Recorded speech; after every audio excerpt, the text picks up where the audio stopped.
Olá pessoal, estamos aqui com a nossa segunda aula que traz por título Juros Compostos. Já fizemos aquela primeira, espero que vocês tenham assistido e gostado. Iremos fazer essa segunda.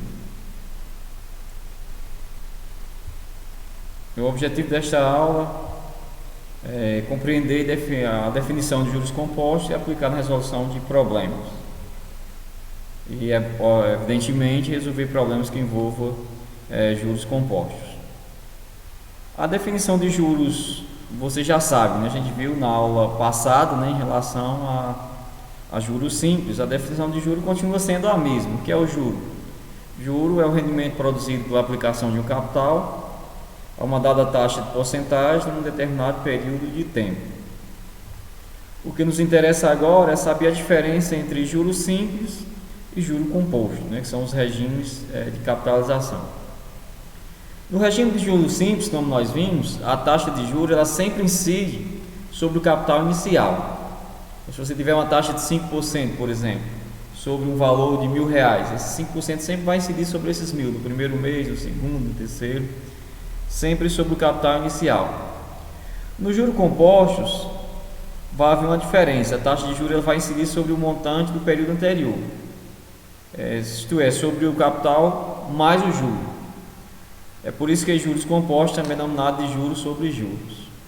Então note essa diferença. Juros simples, a taxa incide sobre o capital inicial. Juro composto, a taxa incide sobre o montante, que é o capital mais o juro. Por isso que o juro composto é chamado de juro sobre juro. Vamos um exemplo para a gente entender melhor. Qual o montante e o rendimento produzido por um capital de R$1.000 a uma taxa de 10% ao mês durante 3 meses de aplicação no regime de capitalização composta, ou seja, no regime de juros compostos? Primeiro vamos identificar aqui os dados, né? Observe aqui o que nós temos: capital de R$1.000, a taxa de 10% ao mês e durante 3 meses. O que queremos? Queremos o montante e o rendimento. Organizando aqui os dados, né, nós queremos saber o que vai ser produzido por um capital de R$1.000, a taxa de 10% ao mês durante 3 meses. Então, o que ocorre no primeiro mês? Como é que calcula o juro e o montante? A gente vai calcular o juro no primeiro mês da mesma forma que calculamos lá no juro simples, multiplicando o capital pela taxa. Observe aqui que é 1.000 vezes 10%. Coloquei aqui em vermelho para você perceber que é possível cancelar esses dois zeros com os dois zeros lá de baixo. Então, você cancelando esses dois zeros, vai sobrar 10 vezes 10, que é 100. E como eu calculo o montante? Ora, o que é o montante? Quem é que lembra? É o capital mais o juro. Então, o montante no primeiro mês é o capital inicial mais o juro produzido nesse primeiro mês. No nosso caso aqui, o nosso montante inicial vai ser os R$1.000 mais os R$100, fazendo então R$1.100.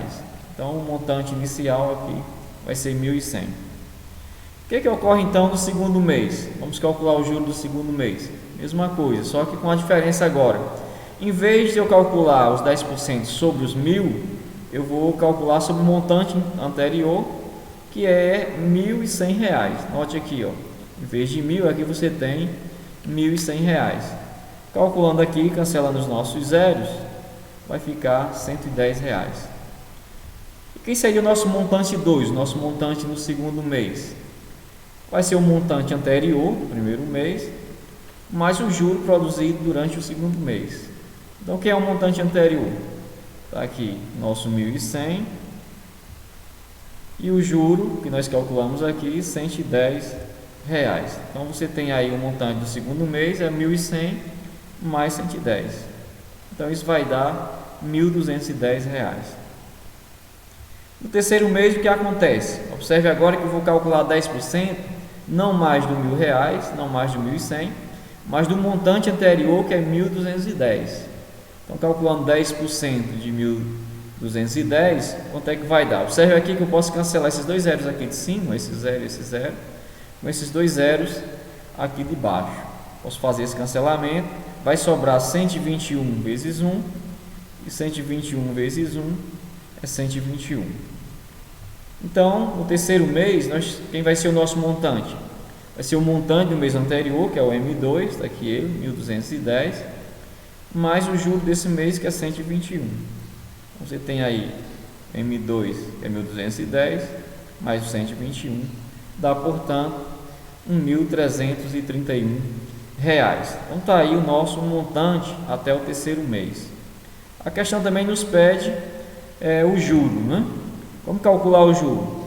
Então a gente já conhece o montante, conhece o capital inicial. Sabemos que o montante é o juro mais o capital. Então o juro é, na verdade, o montante menos o capital.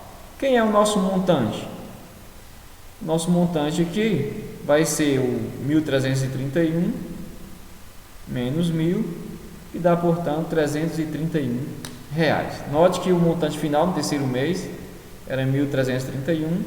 Quando tiramos o capital inicial de 1.000, vai sobrar justamente o rendimento, ou o juro, como você prefere, R$ 331. Ok? Então, no final do terceiro mês, tem-se um montante de 1.331 e um rendimento de R$ 331. Então, observe o seguinte, ó, que o juro ele vai mudando. No primeiro mês, o juro aqui foi R$ 100.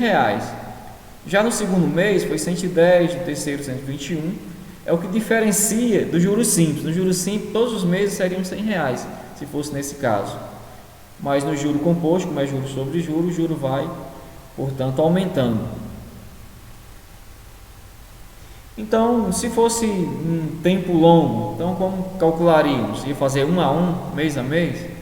Não, a gente pode deduzir uma relação, né, que nos dê aí a capacidade de calcularmos esse montante, conhecendo o capital, a taxa e o tempo. Ou seja, nós queremos saber uma relação que relaciona o montante com as demais grandezas. Equivale a responder essa pergunta: qual o montante M produzido por um capital C, aplicado uma taxa de juros I, por um período de tempo T, no regime de juros compostos?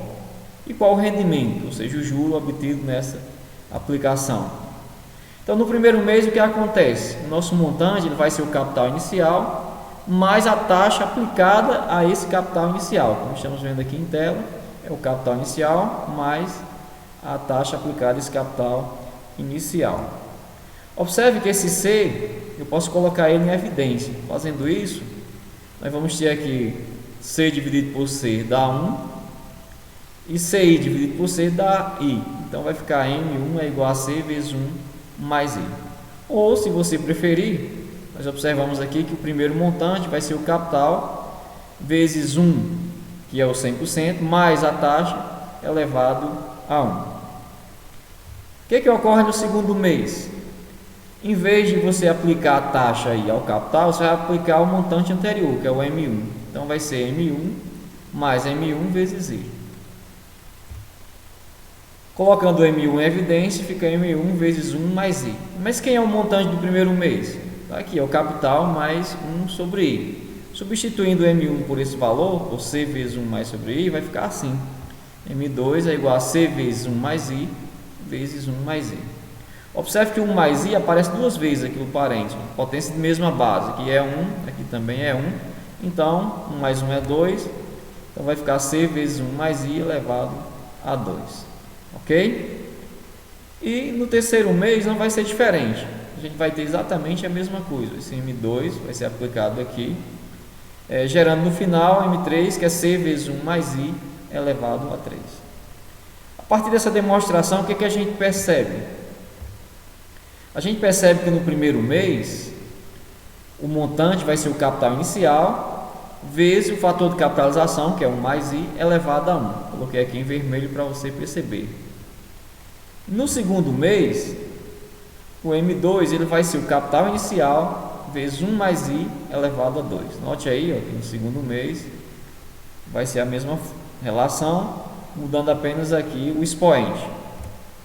No terceiro mês, vai ser o capital inicial vezes 1 mais I elevado a 3. E para um mês qualquer, né, que eu vou chamar aqui de T, como seria? Seria MT, que é o montante final desse período, seria o capital inicial vezes 1 mais I elevado a T. Essa é, portanto, a nossa fórmula do montante para juros compostos.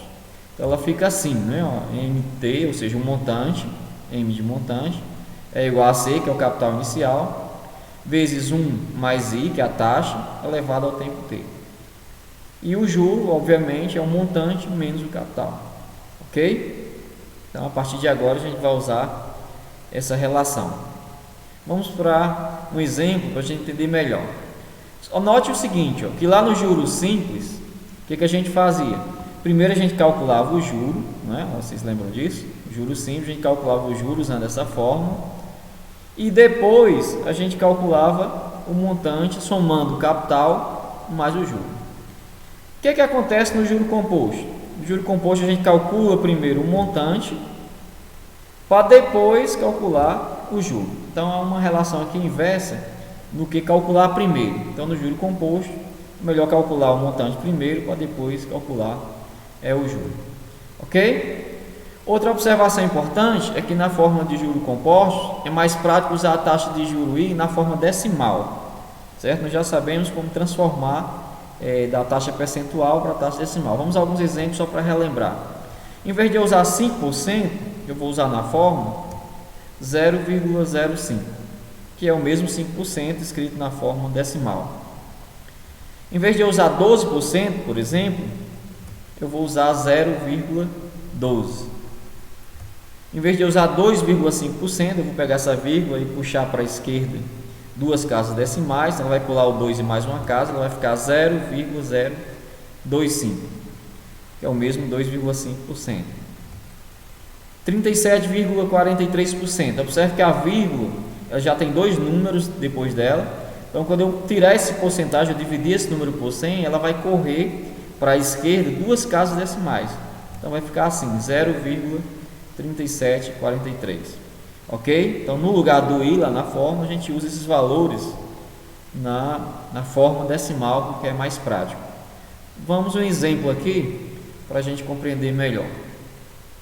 Determine um montante e o rendimento produzido por um capital de 5.000, aplicado a uma taxa de 3% ao mês, num período de 1 ano, no regime de juros compostos, dado 1,03 elevado a 12 igual a 1,4257. Então vamos ver aqui os dados que nós temos nessa questão, né? O primeiro dado aqui é o capital. O capital aqui é de R$5.000. Ele também nos deu aqui a taxa de juros de 3% ao mês.